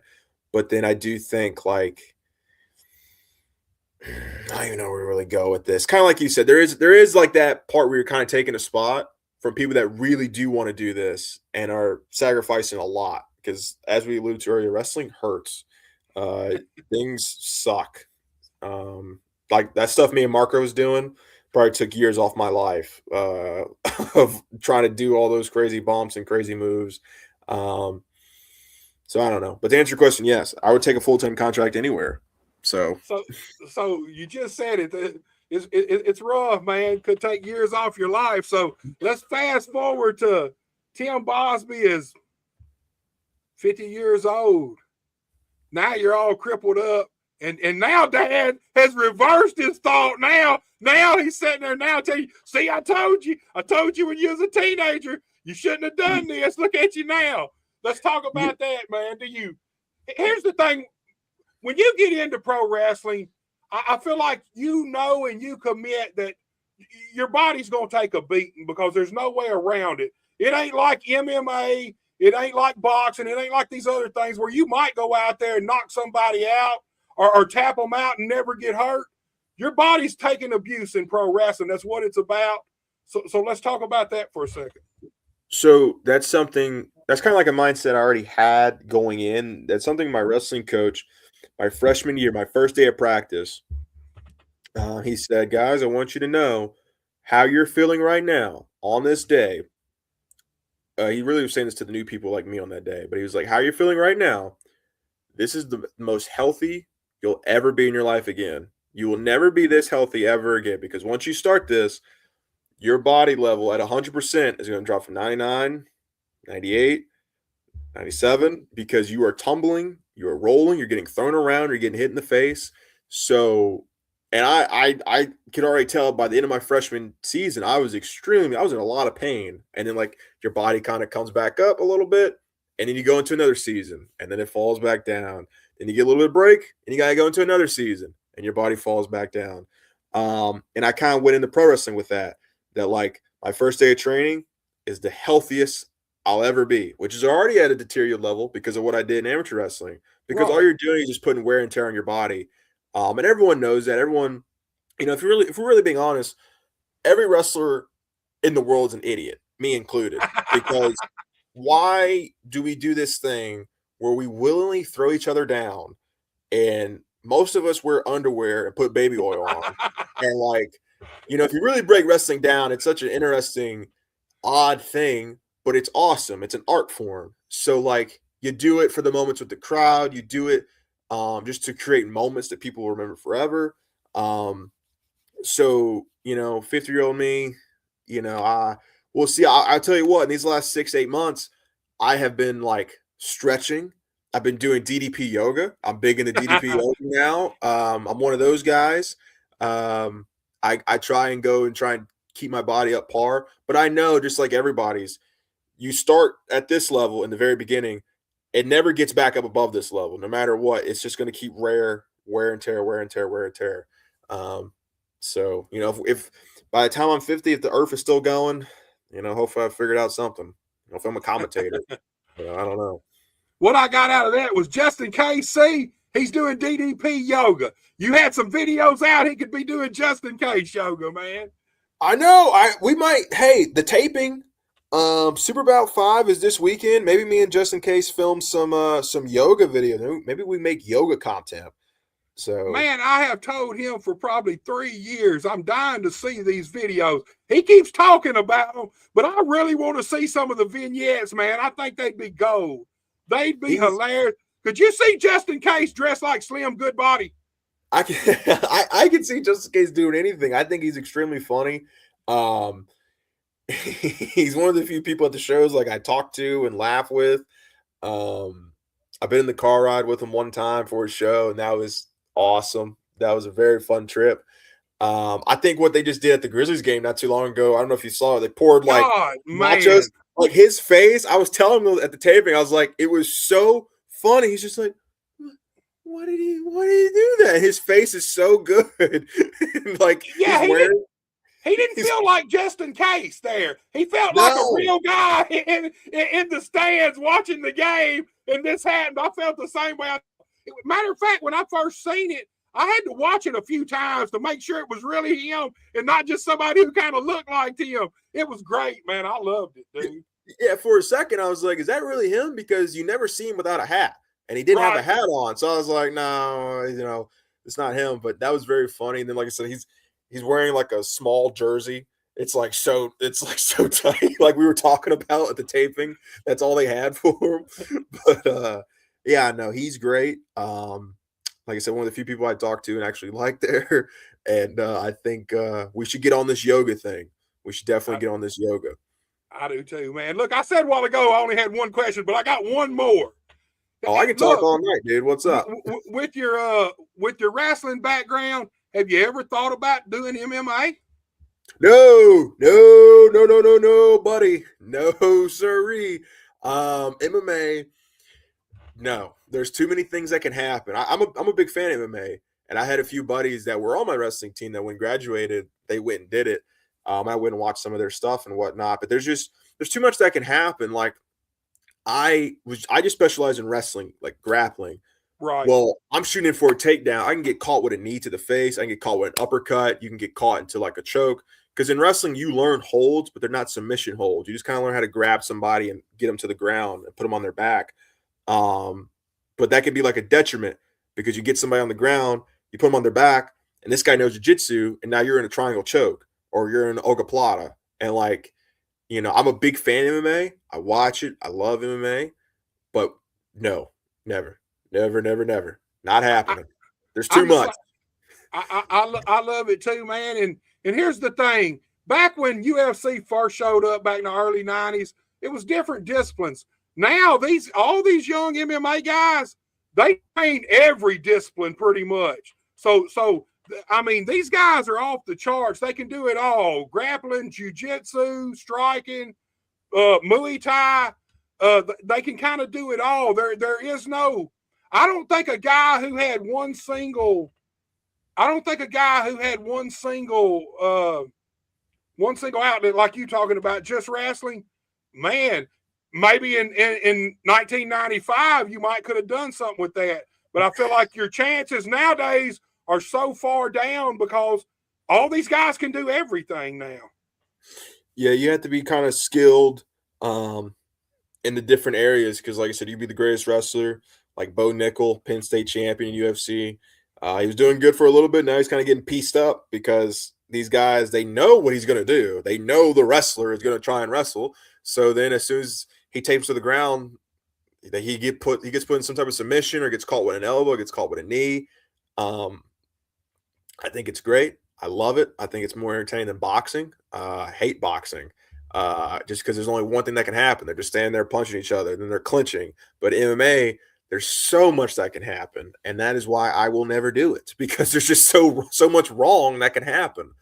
So yeah, it's dangerous, man, and I feel like before MMA, I was a boxing fan. My dad and all my uncles fought Golden Gloves, so I know a little bit about boxing.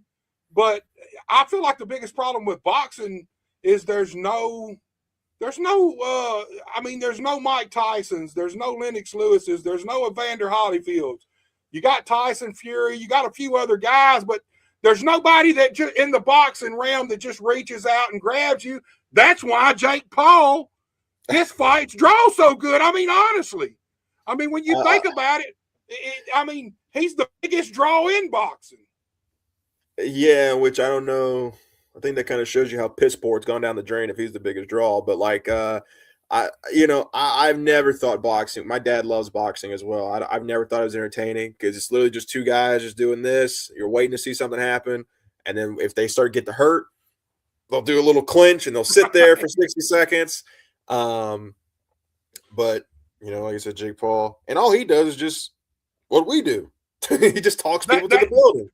That is it. Conor McGregor. McGregor, perfect example.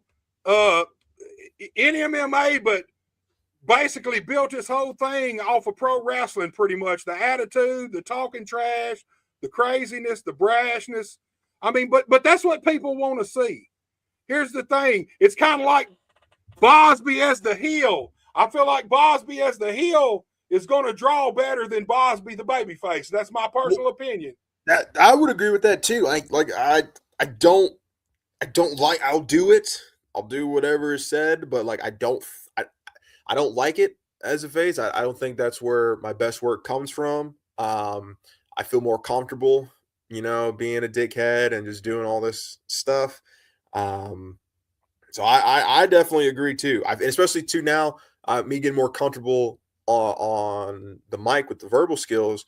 I feel like that's now another layer that I can try and talk people into the building to not just see the match or see the show, but just to specifically see me lose. They're like, man, this guy, literally like what Jake Paul does. Literally, all he does is what wrestling has been doing for 200 years. Is there's a bad guy and a good guy. The bad guy's going to run down the good guy, and the bad guy's going to run down the town. He's going to run down everybody, and his goal is just to make everyone want to pay a ticket to see him get taken out. That's all wrestling is. It's not a hard concept. I think a lot of people kind of misconstrue the point of it, but that's literally just it. Just have a good guy and a bad guy, and people want to pay to see the bad guy get beat. And I feel like, especially now these last few months, I've gotten more comfortable on the mic. That is my goal, is to just run down the people, run down my opponent, and make people say, God damn, yeah, Tim Bosby's good or whatever, but I want to see somebody shut him up so bad. Right. I want to punch him in his mouth, man. That's what I want to do. Yeah, man, I agree. I'm expecting some great things from you in this heel run, man. I think we're going to get some great comedy. I think we're going to get some great matches, and I think we're going to get some hellacious entertainment, man. I just do. I feel like you can tell when somebody. Here's the thing. I'm a better heel. I don't really know. Everybody likes being heel because you kind of get to let that piece of your personality that you don't get to let out in real life, that's really in there. You kind of get to do that. But me, honestly, I like being a babyface too. Here's the thing. As a heel, you got to go out there and get reactions. As a babyface, they could play my music. I could walk out, not even acknowledge the crowd, walk straight to the ring, get in the ring. I actually like babyface, but I have way more fun as a heel. Simple as that.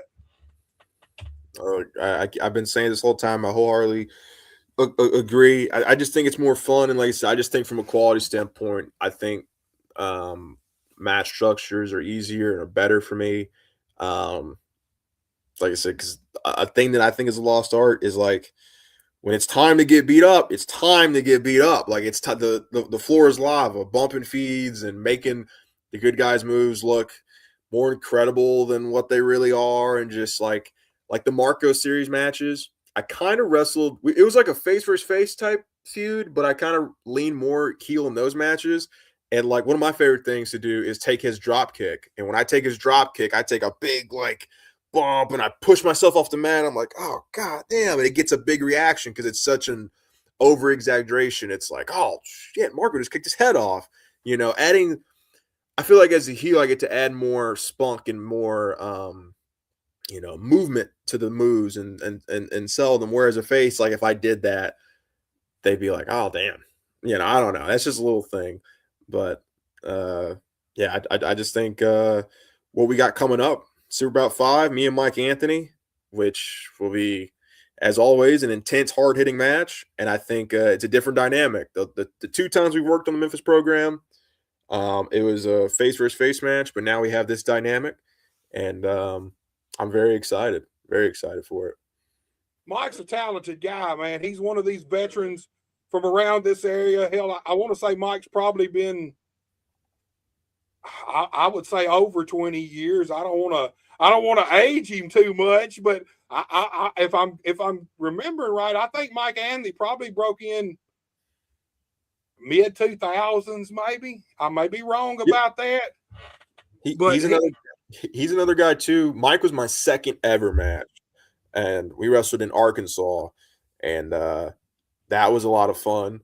And he's been a good guy ever since, and someone I've kind of looked up to and learned from, and we get to do the dance again. Yeah, them be good matches, man. Mike's intense. Mike, he seems like he's mad all the time. I know.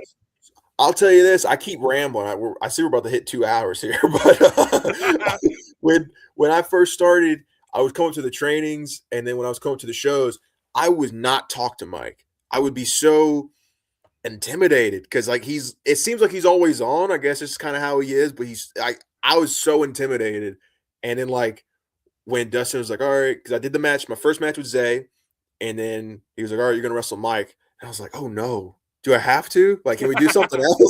Because I was like, I've never talked to him. I'm afraid to go shake his hand. And I remember I showed up to the building, and he was pacing in the corner. And I was like, oh no. I went up and I was like, Mike, my name's Tim. How you doing? Mr. Anthony. Yeah, I was like, what's going on, man? I hear we're wrestling today, whatever you want to do, and he was like, oh, hey, what's going on, man? And then he was just the coolest guy. So, but yeah, he can be intimidating and very intense. Well, look, before we're already to the almost 2. So, and every time we say something pops in my head. Earlier, you were talking about meeting these wrestlers and being intimidated by them. Let's talk about that for a second, because that's a real thing. Here's the thing. You get in the dressing room and you meet somebody that you've grown up watching your whole life, and you have them people on a pedestal. In your mind, they're on a pedestal, and that can be super intimidating to young wrestlers. So let's talk about that. You talked about Nick Nemeth, and the thing about Nick is he's got that collegiate background too. Yeah, he's a real wrestler. That's his base. So, I mean, Nick, who else have you been really intimidated to meet, man?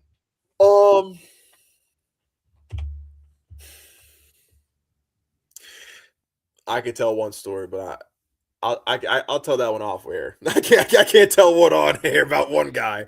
But there's been a lot of people that, oh gosh, I mean, literally anybody. Josh Alexander, who me and my buddy would watch him in TNA during the pandemic when we were in high school.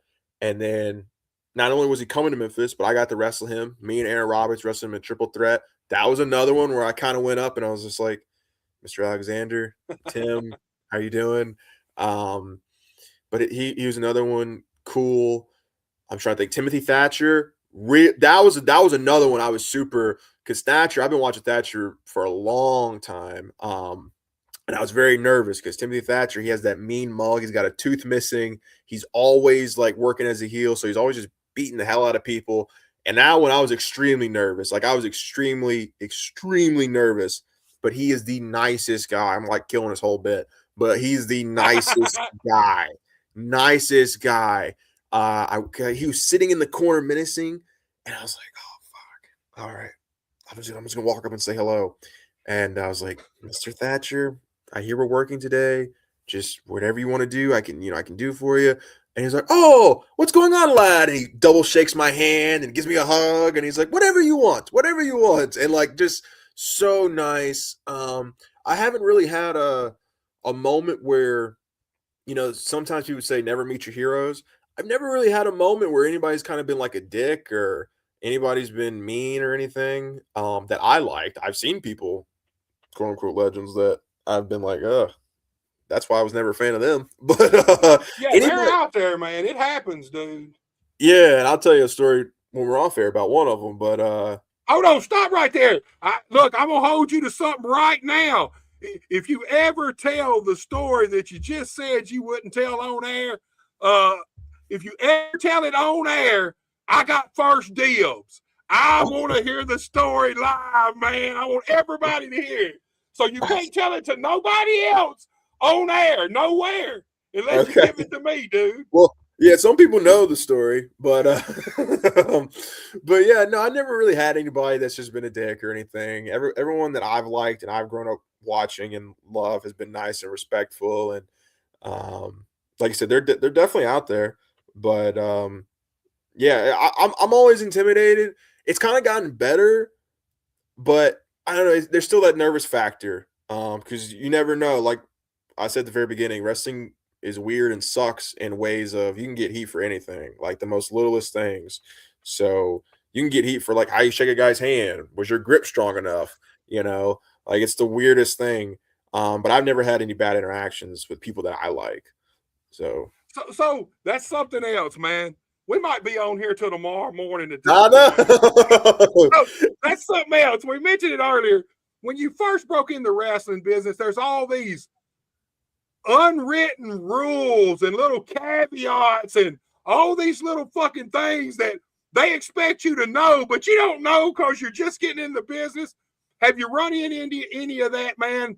Because like you just said, in the wrestling business, you can get heat for damn near anything. Okay, yeah, so there's little things that I've learned. I mean, like the big one everyone knows, it's like an unwritten rule that you go shake everybody's hand, which I sometimes think is the dumbest thing, especially because if I just saw you yesterday, I got to come back up and see you again and go, hey, brother, how you doing? I think that one's kind of iffy, but then I've heard some people, like Cody Rhodes one time on a podcast said, like, some people look at it as it's weird, but it's just a way to acknowledge, hey, thank you, because I can't be on the show by myself. We need everybody on the show. So it's just a, hey, thank you, because I'm helping you, you're helping me. So when I look at it in that regard, I go, okay, I guess that one's right. But I tell you a scenario that when I first started out, what I kind of got heat for, I won't say names or anything, but just when I was starting out, I would ask everybody, as soon as I come to the back, hey, did you see my match? What'd you like? What you didn't like? And I'd ask all these different people. And let's just go ahead and say it like this. Wrestler A says that hip toss you did in the match was great. Keep doing the hip toss. Wrestler B says that hip toss you did suck. Don't do that hip toss again. So now the next time I wrestle, if I do the hip toss, wrestler A goes, hey, I told him to keep doing that. He listens. But wrestler B goes, I told him not to do that hip toss. This young kid doesn't know how to listen. Right. So and that's such a random thing because all you're trying to do is learn how to get better, but then you'll get conflicting opinions because wrestling's subjective. It's ice cream, it's flavors. And now whatever I do, I'm going to piss off the guy that told me to keep doing a hip toss, or I'm going to piss off the guy that told me not to do a hip toss. And you're that's damned if you do and damned if you don't, man. Yeah, so that's something I learned very, very early on, and that's why there's really only about like 2 people or 3 people max that I send matches to that I very, very trust and respect their opinion on, because I feel like I've kind of seen that happen on shows recently. Like when you ask all these different guys and they all give you different opinions, you follow one, this guy loves you. You follow another one, this guy hates you now because you're a young kid that doesn't know how to listen. So that's another random thing. Too many different opinions on the same shit is just confusing to you. It really, I mean, it just confuses you. You're like, well, I don't know what the fuck to do. You know what I mean? You're like, I mean, like you said, if I do it, this guy fucking hates me. If I don't do it, this guy loves me. It's crazy. And I'm like you, man. When I first got in the business, the handshake, I fucking hated it. I hated it. And I'm like you. I thought, I just seen this motherfucker last night. We just shook hands the last 3 nights in a row. Every time I've seen him, I shook their hand. Do we really? I mean, I kind of looked at it like, you know, when you got a good camaraderie in your dressing room, can't I just walk in, look around, and say, "What's up, motherfuckers? I'm here. Yeah. How's everybody doing?" But you got to go around and shake everybody's hand. Now, it's basically a sign of respect. Now I feel like sometimes when I'm at a live show, I feel like I shake too many motherfuckers' hands too many times. You know, you're damned if you do it, you're damned if you don't. But I hated it. That was my number one pet peeve when I first broke into business. And it caught me heat when I first broke in because I wouldn't go shake everybody's hand. But a lot of times you're intimidated. You go in the dressing room, and I growed up on Jerry Lawler. So Jerry Lawler, Bill Dundee, these kind of guys, you go in the dressing room and you're in there and you're looking, you're over in the corner somewhere getting dressed. They're over in the corner across the room getting dressed. And you're like, what do I do? You know, is the king going to think I'm a fucking idiot for going to shake his hand? Or is he going to think I'm an asshole for not? And it's just all those little unwritten rules in pro wrestling, man. The only way you learn them is just experience. And little things like that, with the handshake specifically, it's something that people will frown upon if you don't do it. But then sometimes if you do it, like how you said, if they're maybe in the middle of a conversation or if they're putting on their gear, if they're doing something, you don't want to like not shake their hand, but you don't want to interrupt what they're doing.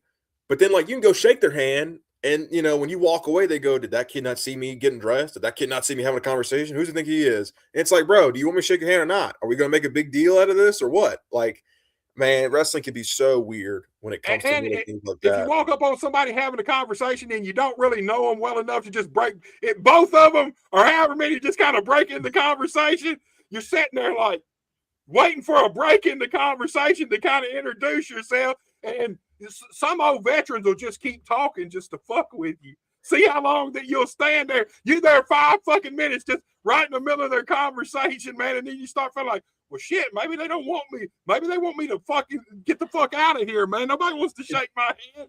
Then that same thing, they're having a conversation and you could be like, okay, I'll just walk by and I'll come back to get them. And then when you walk by, they go, hey, he just walked right on past us, didn't shake our hand. It's like giving you the hard eye.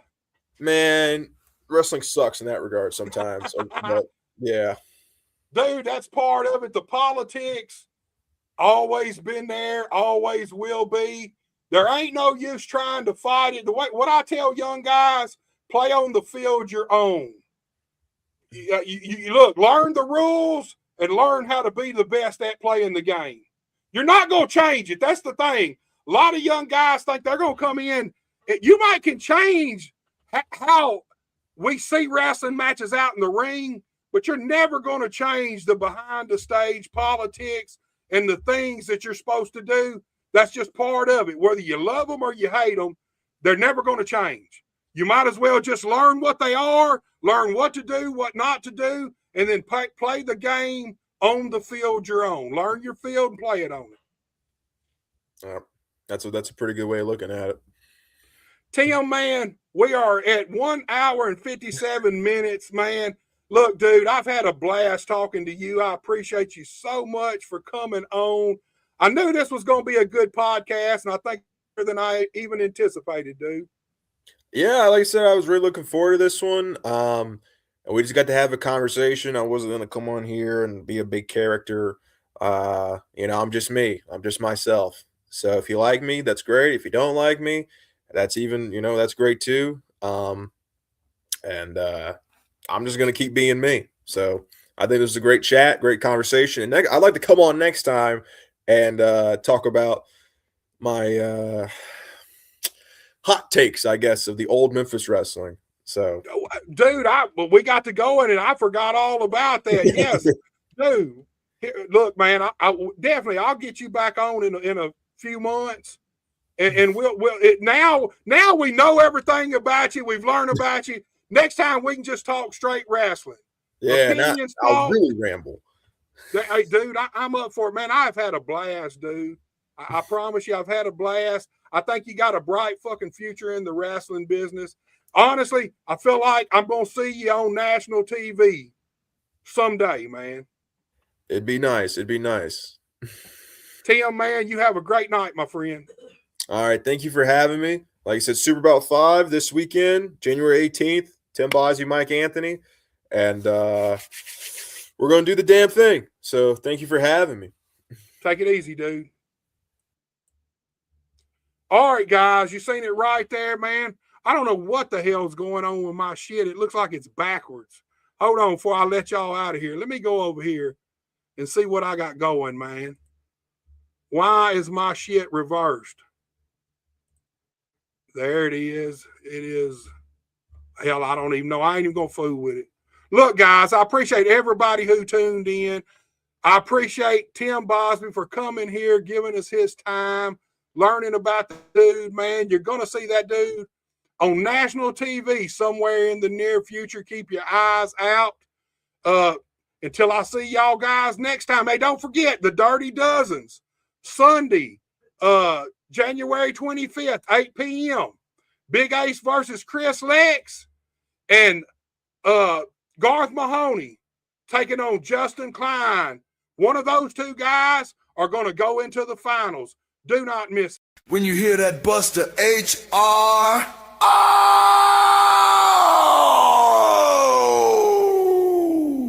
man, it's about to go down.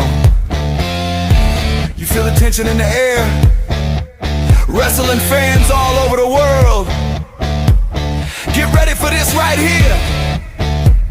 They're gonna have a field day with this one.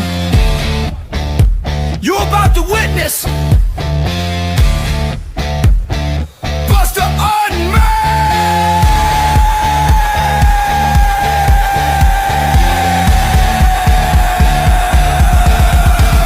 Oh, Lord!